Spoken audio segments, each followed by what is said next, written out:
Greetings everyone, Brett here with Hammerhead Model Making, and we're back with another 5-minute review.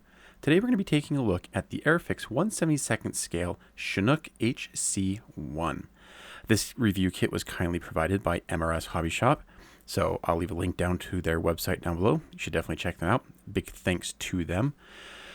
Now, this was another one of those like surprise releases by Airfix where they announced it and it was like the next thing you know, the kit was available.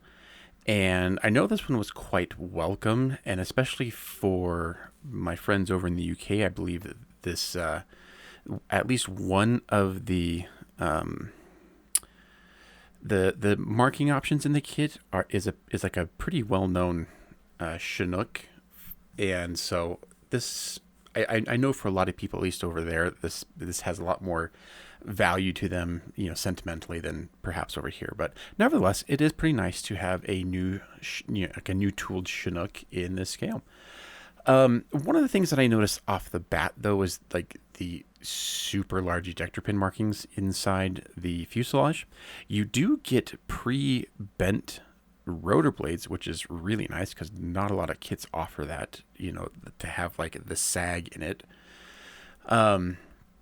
And there are some really nice surface details on here, especially like around the engines and things. And it's pretty nice. The floor of all things in the kit is like exquisite. Like there is so much great detail packed into the floor here, and the entry ramp. Like that is seriously impressive, especially at the scale. Here's the seats though. Yeah, they're okay. I mean, they're there.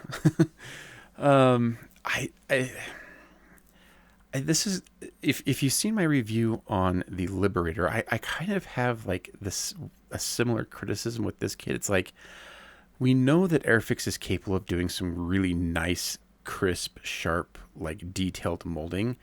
And I mean, and obviously we can see it in this kit, like just the amount of detail in the floor of the vehicle. It's just a shame that like not that same amount of care is paid attention to the rest of the kit. Like those big ejector pin markings, I was flipping through the instructions to see if maybe like they get covered up by some internal paneling or something, and unfortunately they don't. The clear parts are extremely nice, very crisp, very clear with little distortion, and I do like the way that Airfix has broken down the nose section is like one whole piece, as opposed to like multiple little pieces that you have to try and put together. It just ensures for a better fit overall and less like sanding and filling. The rest of the clear parts are all pretty nice, you know, given their scale. Markings, we have two marking options. We have first of all, we have like the common marking. So these are going to be the same across regardless of which version you pick. And then we have the number 7 squadron and the number 19 squadron, or sorry, the number 18 squadron. Again, and I've said this in every Airfix review, I like Airfix decals. They've always worked really nice for me. They've always worked really well with Solvaset. So we'll take a look at the instructions here. So the instructions start off with the cockpit. You do build up everything inside. Now, technically, the seats kind of would cover up some of those ejector pin markings, but it's just kind of unfortunate that they are there and that they don't really have any other way of covering them or hiding them or disguising them. But just my opinion, I have seen this kit built up. It does build up really nicely. It does paint up really nicely.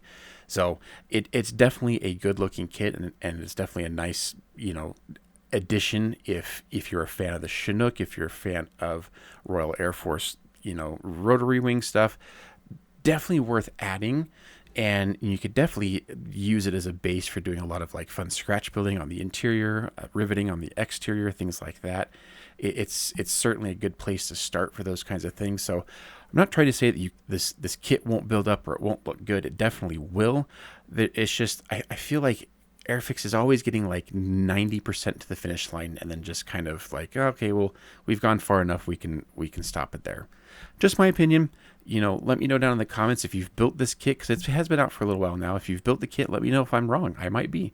You know, I'm looking at the kit in the box, not like necessarily firsthand experience with building it. So there you go.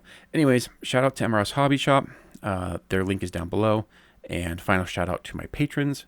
Appreciate them supporting the channel and allowing me to bring content like this to you. So go ahead and let me know what you think down in the comments below, and we'll see you on the next video. Cheers, everyone.